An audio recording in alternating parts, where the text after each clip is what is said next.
So before we dive into our message today,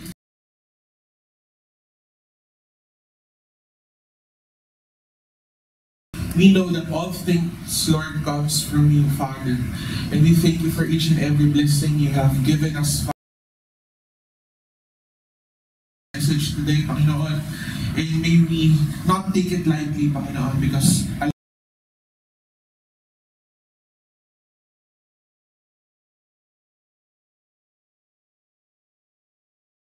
see how you are working, Lord, not only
ganoon yung perspective ng maganda or ng magandang paa in that sense. Diba? Meron po tayong, meron isang culture sa China na medyo weird. At ito ang tinatawag na foot binding. So pakita natin yung picture. Yan yung foot binding. So di ko alam kung nakita nyo na yan dati or diba? So okay ba? Medyo weird.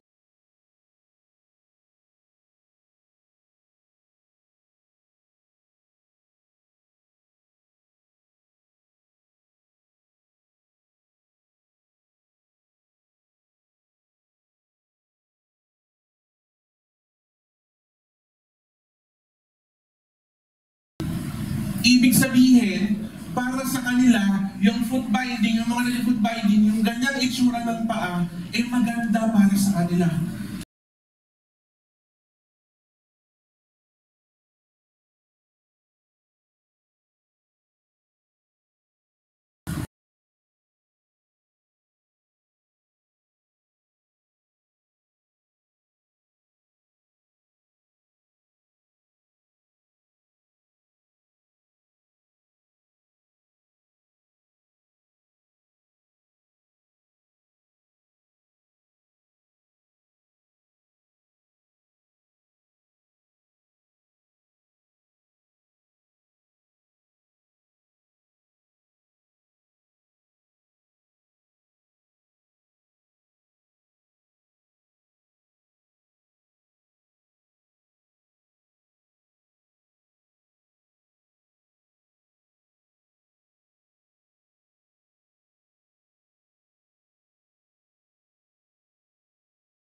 saved.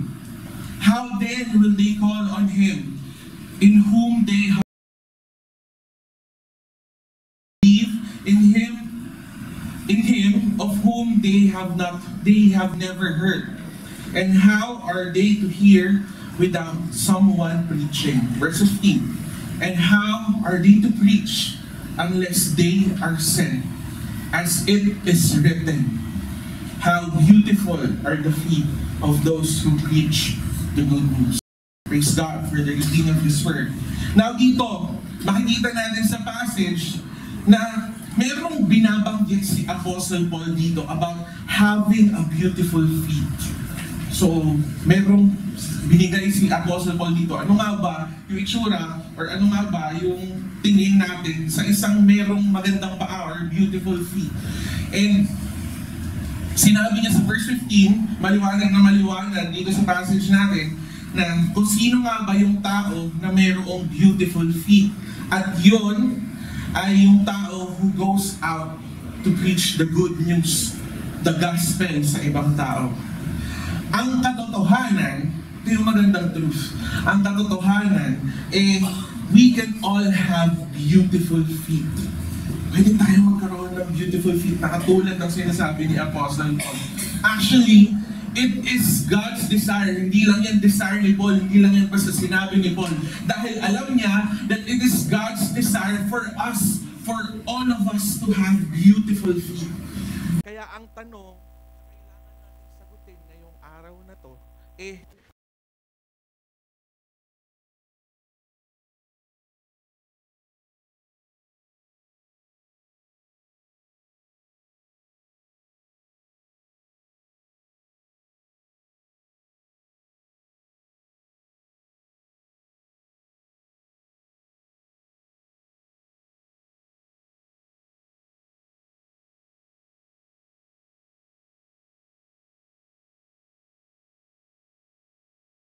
first is the good news. The second is the problema. And the third is the mission. So, ito yung mga bagay na pag-uusapan natin ngayon. First na pag-uusapan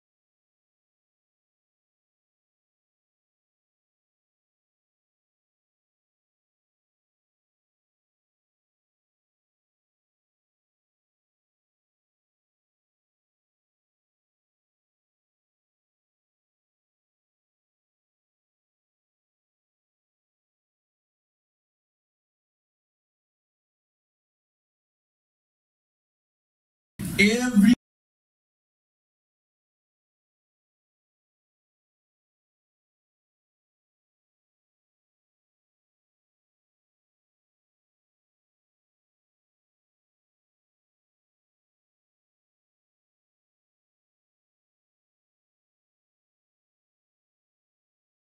na pa sa balita niya.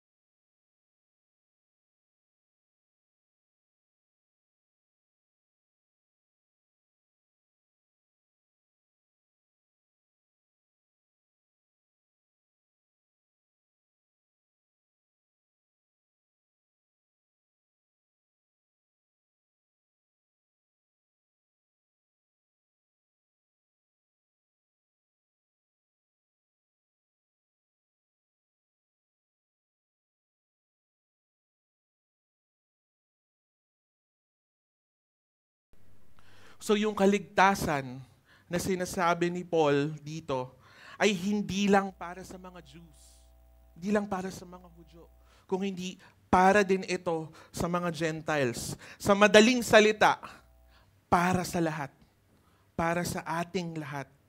Ganon kabuti at ganon kamapagmahal ang ating Panginoon. Isipin nyo, para tayo ay maligtas sa eternal death na nag-aantay sa atin. Nag-aantay sa atin. Dahil lahat tayo ay makasalanan. Diba? Lahat tayo ay nagkasala. Para tayo ay maligtas, ang kailangan lang nating gawin is to call on the name of the Lord. Tanggapin siya, tanggapin si Jesus Christ bilang personal Lord at Savior at maniwala sa Kanya. At tayo ay maliligtas. Ganun tayo kamahal ng Panginoon. Actually, ayaw niya na mahirapan tayo. Dahil meron nang naghirap para sa atin. Hindi na natin kailangang paghirapan pa yung pagiging saved dahil meron lang naghirap para sa ating lahat. Hindi na natin kailangang magpasakit. Hindi natin kailangan saktan yung sarili natin para lang masabi natin sa sarili natin na, ay, ligtas ako dahil ginawa ko ito. Di ba? Hindi na natin kailangan gawin yung mga bagay na yon para lang mapunta tayo sa heaven. Ang tangi lang natin kailangan gawin ay tanggapin si Jesus Christ bilang personal Lord at Savior natin.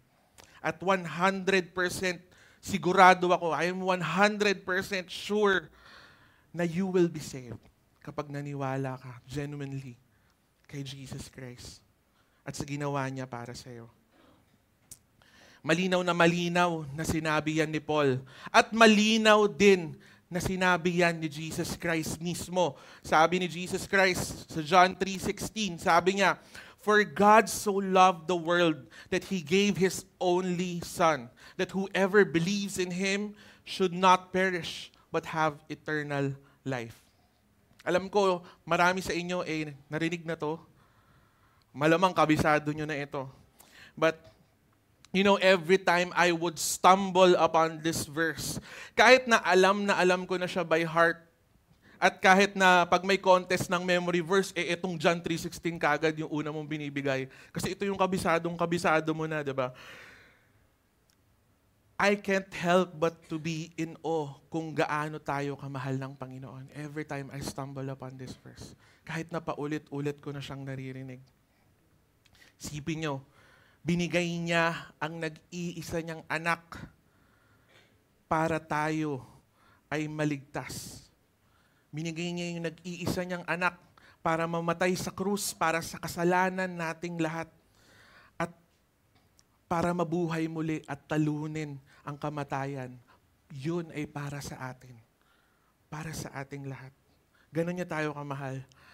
At para magkaroon tayo ng beautiful feet na katulad ng sinasabi ni Paul at dinidesire ni God para sa atin, ito yung kailangan natin gawin. Kailangan natin tanggapin si Jesus Christ bilang personal Lord at Savior nyo. We should call on the name of Jesus Christ, of the Lord, katulad ng sinabi ni Apostle Paul. And I hope that you are getting what I am saying here right now. Walang shortcut at lalong-lalong walang ibang daan para tayo ay maligtas. Kung hindi, tanggapin lang si Jesus Christ bilang personal Lord at Savior. Hindi yung good works natin, hindi yung pagsisimba natin every Sunday. Kulang lahat ng yon, short lahat ng yon. Kung hindi mo tinanggap si Jesus Christ bilang Panginoon at tagapagligtas. Napakadali, di ba?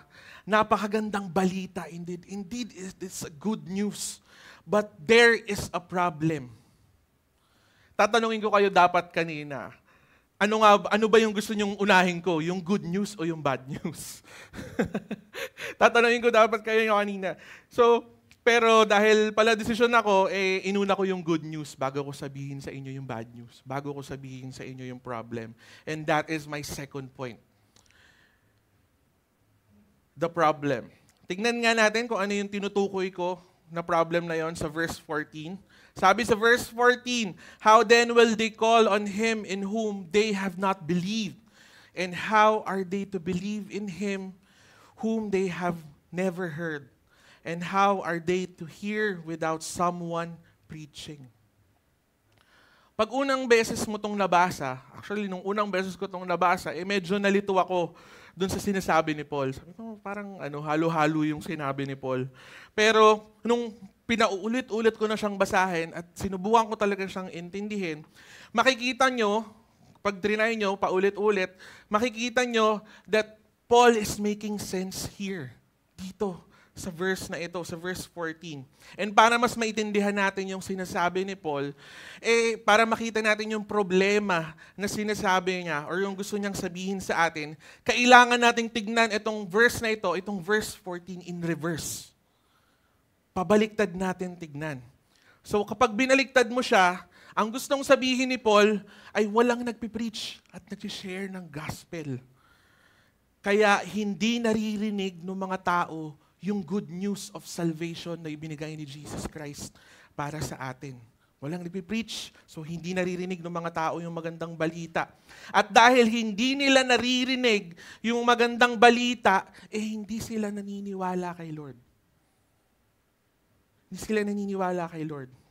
Ngayon, paano nga naman sila hihingi ng tulong kay Lord para sila ay maligtas at tawagin ng pangalan ng Panginoon kung hindi sila naniniwala? Yun yung gustong sabihin ni Paul dito. And when we look at it, ang pinaka-root ng problem ng sinasabi ni Paul dito ay walang nagpipreach, walang nag-share ng gospel. Yun yung pinaka-problema. Ang current population ng Pilipinas ngayon ay nasa 113.9 million. Noong 2020, ang population sa Quezon City is about 2,960,048. Ganun kadami. Imagine that big of a number. Sigurado ako na mas lumaki na yung number na yun ngayon 2023 dahil patuloy na tumataas ang ating population. Ilan kaya sa 2 million na yan? Doon na lang tayo sa 2 million or almost 3 million. Ilan kaya sa mga yan ang nakakilala na kay Jesus Christ? Ilan na kaya sa kanila yung narinig, kahit narinig man lang, si Jesus Christ? Sigurado ako na napakarami, malaking chunk pa nung 2,900,000 something na yan, yung hindi pa nakakakilala kay Jesus Christ.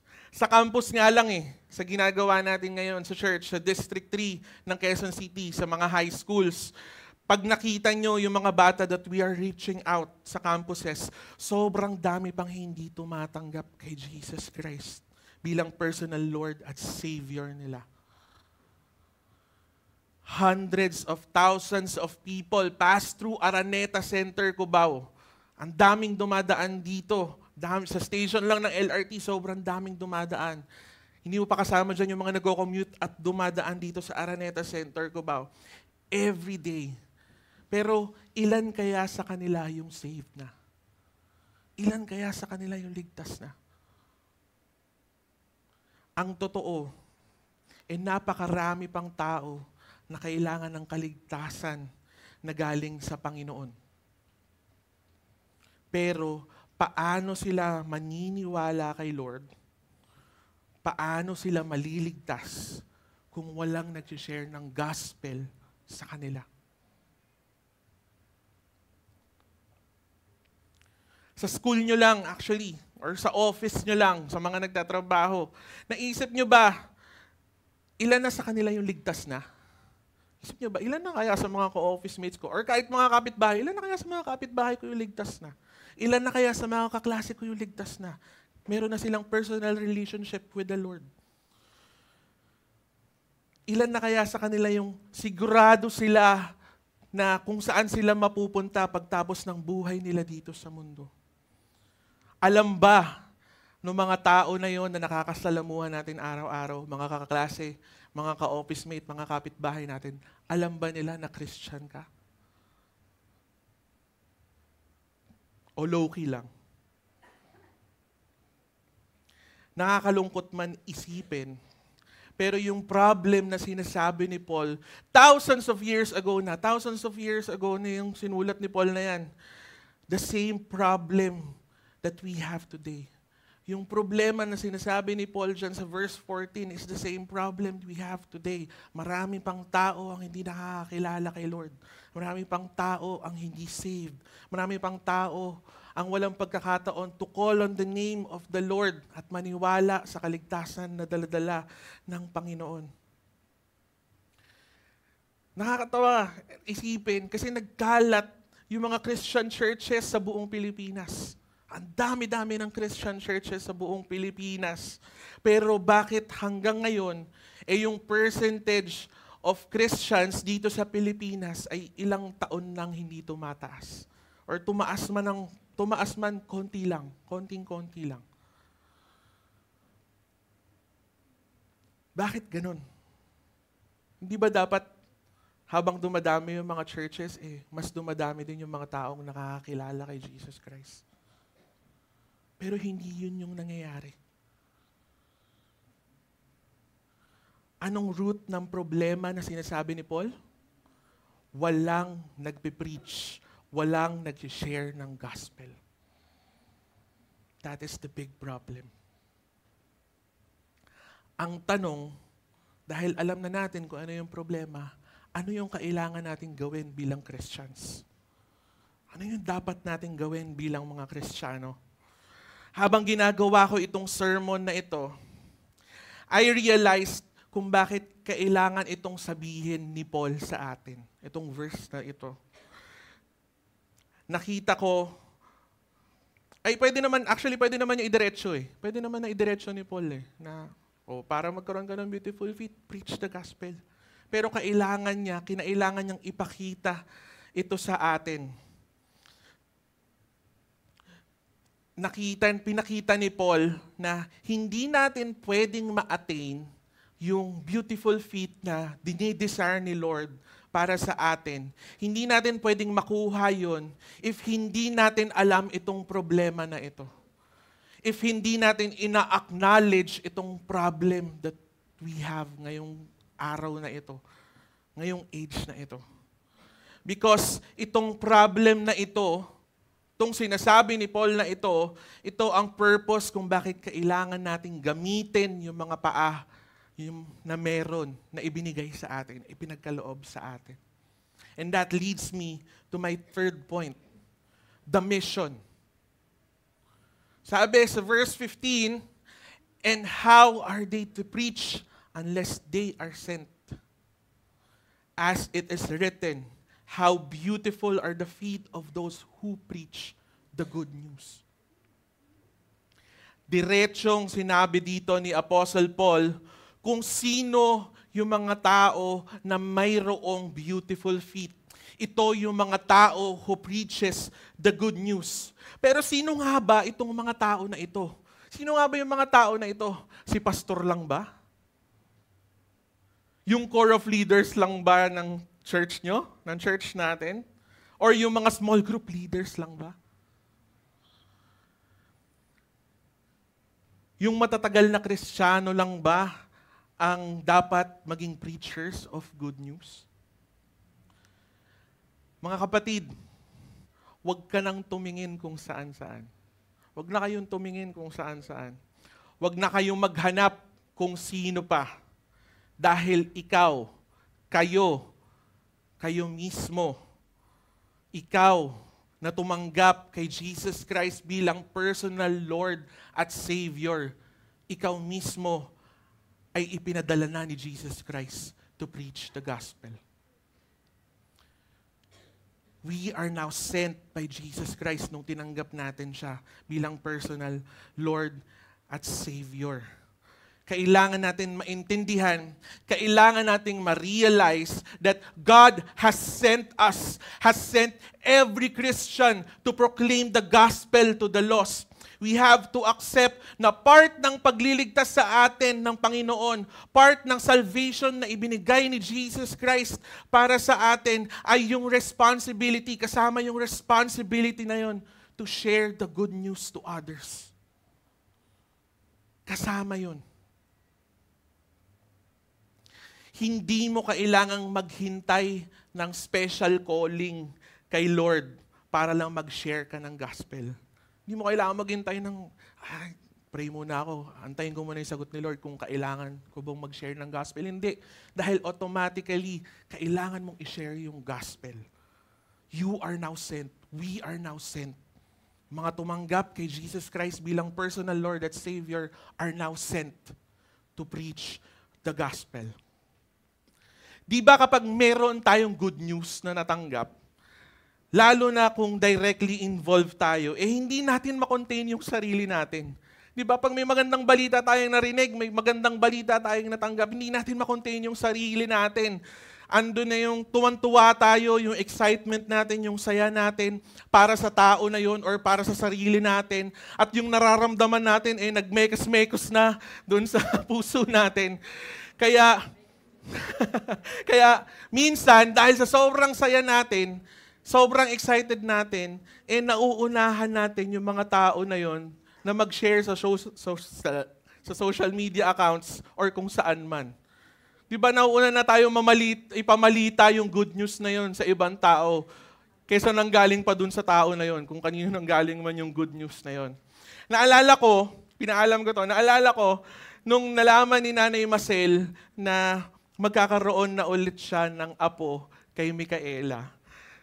And nakita ko, so agad-agad, nung nalaman ni Nanay Marcel, sobrang tuwa niya, nag-story siya. Ini-story niya kagad sa Facebook. Dahil sobrang tuwa niya dun sa good news na iyon. Nakakatawa lang kasi nauna pa si Nanay Marcel na mag-announce kaysa kay Micaela. Nauna pang mag-announce yung lola kaysa dun sa nanay. Nauna pang mag-announce sa Facebook. Diba? Pero ganun pag nakakatanggap tayo ng good news, na-excite tayo, gusto nating i-share agad. 'Di ba? Kapag nga nanalo yung Pilipinas, sinishare agad natin, lalo na kapag basketball yan, 'di ba? Post ka agad tayo, Pilipino, congrats, gilas. 'Di ba? Panay ang post natin, panay ang share natin. Bakit? Dahil masaya tayo, dahil magandang balita yung natanggap natin. And katulad ng mga good news na yon, na gusto nating i-share sa iba, yung good news na natanggap natin, yung good news na inaccept natin si Jesus Christ bilang personal Lord at Savior, ay kailangan din nating i-share sa iba. Kailangan natin ipamahagi sa iba. Hindi lang dapat tumigil na doon yung sa pag-accept yung good news, kung hindi dapat ipasa natin sa iba. Sino pa nga bang mag-share? 'Di ba? Kung hindi tayong mga nakatanggap. Kasi hindi mo naman pwedeng i-share isang bagay na hindi mo natanggap. 'Di ba? Imposible 'yon. So tayo mga nakatanggap kay Jesus Christ bilang tumanggap kay Jesus Christ bilang personal Lord and Savior, tayo dapat yung nag-share ng good news na 'yon sa ibang tao. Ang tanong, naipasa mo na ba yung good news ng kaligtasan sa iba? When was the last time you have shared the gospel to someone? If hindi pa, ano yung naghihinder sa'yo para i-share yung gospel? I-share tong good news na ito na natanggap mo sa iba? Ano yung naghihinder sa'yo? Dahil ba hindi mo alam kung paano i-share yung gospel? Andito kaming mga pastors nyo. Meron kayong mga ate at mga kuya na handang turuan kayo paano mag-share ng gospel. Samahan kayo para mag-share ng gospel. Marami tayong paraan para mag-share ng gospel. May gift card, meron tayong baller dyan, at marami pang paraan para ma-share yung gospel. What is hindering you na i-share ito sa iba?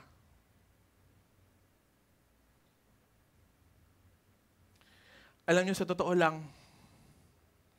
baliwala lahat ng mga bagay na yon, yung gift card, yung baller, kung hindi natin sila gagamitin. Baliwala lahat ng yon. Yung pinadali na nila yung pag-share ng gospel, baliwala yon kung hindi natin gagamitin yung mga bagay na yon. And we have to know, and we have to embrace, and we have to accept na we are now sent. Hindi na lang tayo basta uupo na lang. We are now sent by Jesus Christ to share the gospel. And alam nyo ba that when we share the gospel, when we share Jesus Christ, yung good news na dala-dala natin, yung good news ng kaligtasan na dala-dala ni Jesus Christ para sa atin, it is also our way of expressing our thanksgiving sa mga kapatid natin. na nag-share ng gospel sa atin. Naisip niyo na ba yon? Na para mapasalamatan ko yung tao na nag-obey, na i-share yung gospel sa akin, kailangan i-share ko tong gospel na to sa iba rin. Kailangan kong ipasa. Mga kapatid, napakarami pang nangangailangan. Marami pang taong kailangan si Lord sa buhay nila. Marami pang taong hindi pa saved. Kaya kailangan mag-share tayo ng gospel. I-share natin yung kaligtasan na galing kay Jesus Christ. Huwag niyong hayaan na hindi niyo maranasan at huwag niyong ipagkait yung sa sarili niyo, yung fulfillment na meron sa pag-share ng gospel. Kapag ginamit ka ng Panginoon para maligtas yung tao na yun, napaka-fulfilling nun sa puso. I tell you, every time na nag-share ako ng gospel, ganun yung nararamdaman ko. Nagpapasalamat ako kay Lord. Lord, salamat sa pagkakataon na ginamit mo ako para makakilala itong tao na to sa'yo at maligtas siya. Napaka-fulfilling nung feeling na yun. At huwag niyong hayaan na hindi niyo yun maramdaman. Dahil God wants you to feel that fulfillment of sharing the gospel. It is His desire. It is God's desire for all of us to share the gospel at maramdaman yung joy, yung excitement, yung fulfillment na yun. Huwag mong hayaan na hindi mo magawa yun dahil natatakot ka or dahil lang nahihiya ka at iniisip mo na hindi mo kaya. Dahil kaya mo. May mga taong handang tumulong, magturo sa'yo at suportahan ka. Hayaan mong si Lord ang mag-empower sa iyo para ma-share mo yung gospel sa iba. When you look at Matthew 9:37 to 38, it says, "Then he said to his disciples, the harvest is plentiful, but the laborers are few. Therefore, pray earnestly to the Lord of the harvest to send out laborers into his harvest." Napakaraming taong ready na yung puso nila to accept Jesus Christ as their personal Lord at Savior. Napakarami na. They are all around us. Baka hindi lang natin sila napapansin. They just need to hear the gospel para maniwala sila kay Jesus Christ. Impact Church, tayo ang mga laborers na nasyaran at pinagdasal ng mga tao ahead of us. Nakilala natin si Jesus Christ dahil sa obedience ng mga tao na nag-share sa atin. Now, it is our turn to obey God and preach the gospel to the lost. And as we end, I want to leave you with these two challenges para sa ating lahat. First is, take part of the mission God has given us. Should take part of the mission God has given us. In Matthew 28:18 to 20, it says, "And Jesus came to them and said, 'All authority in heaven and on earth has been given to me.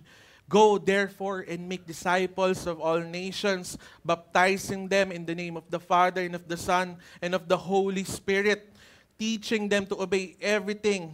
Observe all that I have commanded you, and behold, I am with you always to the end of age.'" This is the great commission given by Jesus Christ to all Christians, sa lahat ng mga Christians. At oo, kasama tayo doon. Walang exempted. Kailangan natin gawin itong mission na ito. We all need to go and share the gospel and make disciples of all nations. Actually, natutunan namin sa TNET, dahil kumukuha kami ng masters namin ngayon sa TNET, na we need to hindi lang natin kailangan gawin yung Great Commission. We need to finish. We need to finish the Great Commission kung saan tayo nilagay ni Lord.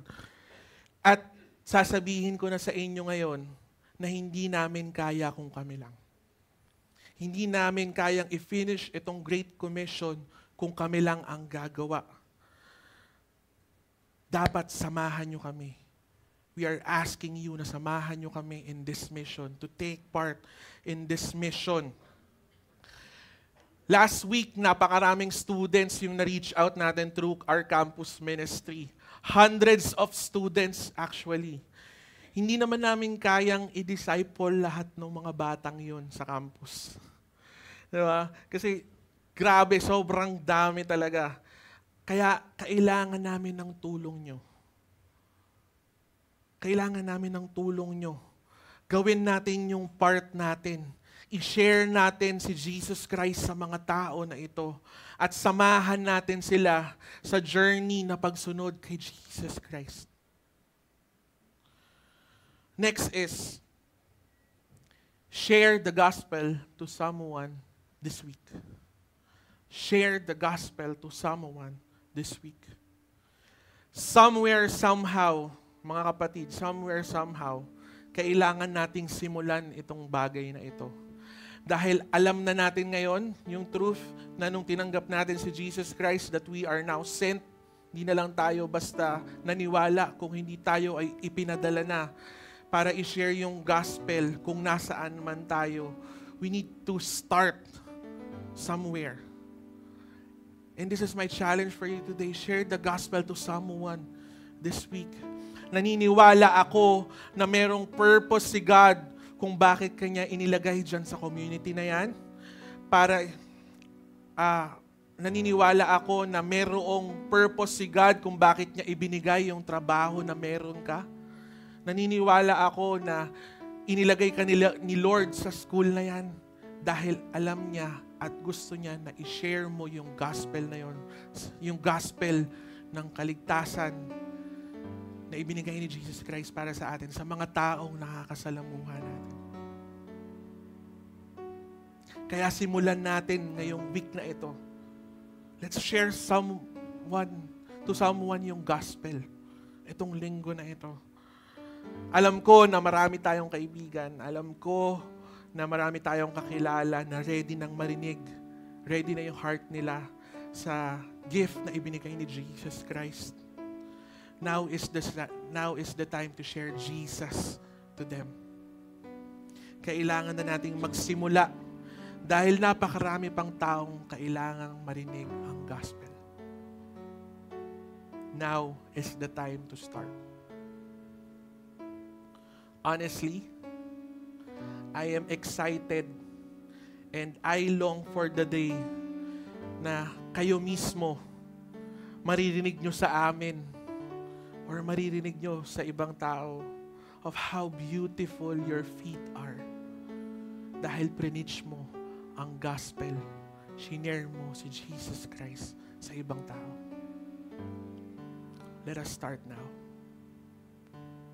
Share natin si Jesus Christ sa iba. Let us pray. Father, we thank you for the truth sa napakagandang balita ng kaligtasan na ibinigay mo sa amin. Panginoon, nawa ilagay namin sa aming mga puso at sa aming mga isip na kailangan naming i-share itong magandang balita na ibinigay mo sa amin sa ibang tao. Dahil katulad ng pangangailangan namin sa iyo, kailangan ka rin ng mga tao na ito. At alam namin na ang desire mo ay mailigtas kaming lahat, Panginoon. Ang desire mo yung buong creation mo ay bumalik sa iyo, Panginoon. Meron kaming mga fears, meron kaming mga doubts, nahihiya kami, Panginoon. Pero Lord, we offer everything up to you, Lord. At we pray that you would work in and through us, Panginoon. May you give us the courage, may you give us the boldness, Panginoon, to share your word, to share the gospel to our friends, to our workmates, classmates, neighbors, Panginoon, and even our family members, Panginoon. Bigyan mo kami ng lakas, bigyan mo kami ng courage, ng tapang, Panginoon, na gawin ito dahil alam namin na ito yung gusto mo na gawin namin para sa iyo, Panginoon. Maraming salamat sa message mo ngayong araw na ito. At nawa, dalhin namin to hindi lang ngayong araw na ito, kundi araw-araw, Panginoon. At alam namin na kapag ginawa namin itong mga bagay na ito na gusto mong gawin namin, Lord, ay mag-glorify ka namin at mapiplease ka namin. And we will put a smile on your face dahil nag-obey kami at merong naligtas dahil sa iyo, Panginoon. We lift everything up to you, Lord. We praise you, we honor you, and we love you, Jesus, our Savior, our King. This we pray in Jesus' name. Amen. Amen. Thank you, Pastor Gerard, for that wonderful message. I ask everyone to please stand up as we sing this song.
Ngayong umagang to, narinig natin ang salita ng Panginoon. Beautiful are the feet of those who bring the good news. Ang buwan na to ay Missions Month. And mission is supposed to be accomplished. And we can only accomplish it with the help of the Lord. Amen? And whatever journey you're in, alam ko you're here in the church because you're seeking something from the Lord. What I want you to do is to open your heart to Him and be honest. Lord, what is it? What is that thing, Lord, that I need from you?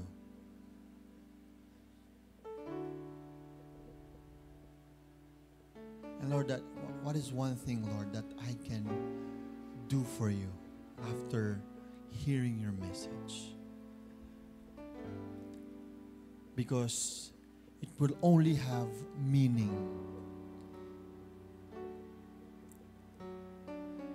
if we do something about it. So let us come to the Lord.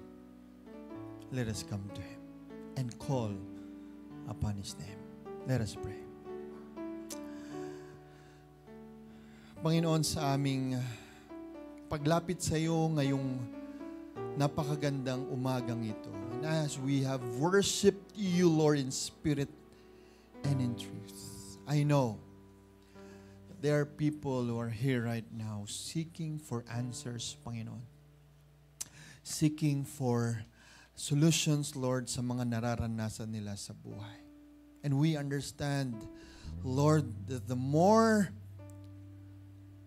challenging life is, the more we need to put our knees on the ground. And the more we need to call upon you as our God, because you are our ever-present help, our ever-present hope in times of our need. So I pray, Lord, nakatagpuin mo ang bawat isa na narito ngayong umagang ito. And may you touch their hearts and their minds to see the beautiful will that you have for them, Panginoon. May they walk in the path that you have prepared for them. And may they give glory, Lord, to you. Continue to use us, Panginoon, in unity as a church to fulfill your mission. I-bless mo, Panginoong Diyos, ang aming mga kabataan, mga estudyante, Panginoong Diyos, that they will continue to give their best as they study, Panginoon. May you bless our professionals, yung mga nagtatrabaho, mga teachers, mga workers, that as they do their work, they would know that you are their partner, that you are there to help them and bless them and guide them and strengthen them, Lord, that they will be able to accomplish yung kanilang task at hand. We pray, Lord, for the people that we need to partner with us to do more of the projects that we will have for the church this coming months to come, Panginoon. Especially as we are praying for yung space, yung office space, Panginoon, para sa aming Sunday School kids. We claim, Lord, in Jesus' name, that you will provide the finances, Lord, that we need so that we will expand more and we will reach more people for your glory and for your honor. I-bless mo po kami sa aming pagtutulungan, that as we give and as we do things and as we pray together, Lord God, your will be done. Mga kapatid sa Panginoon, naway umuwi kayo na may pagpapala na galing sa Kanya. Naway maranasan ninyo ang kapayapaan, pagmamahal, pananampalataya na binigay ng Diyos sa pamagitan ng ating Panginoong Yesus. At para sa lahat ng walang sawang nagmamahal sa Panginoon, Maranasan nyo nawa ang sobrang kabaitan ng Panginoon sa ngalan ng Ama, ng Anak, at ng Espiritu Santo. Amen. Pagpalain po tayo ng Panginoon. Amen. God is ready for us, pushing